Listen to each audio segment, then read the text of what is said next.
Hi, I'm Meg Waite Clayton, and I'm grateful for you all making Typewriter Beach a Library Reads Top 10 book.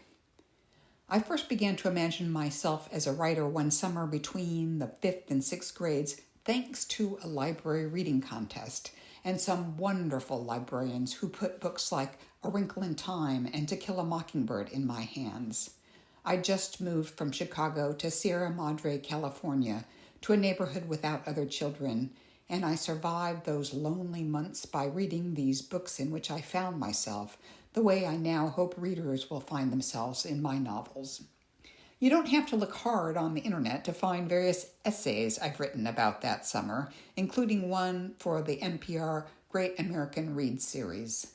They often run with a silly photo of me in braces, my head poking out through a hole in a rocket ship painted, no doubt, by those librarians to celebrate all the reading we kids did that summer.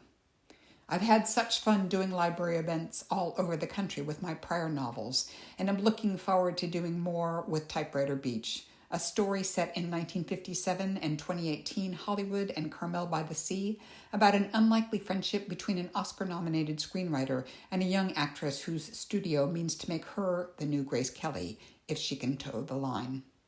The library here in Carmel sustains my characters throughout the course of the novel, just as libraries have sustained me.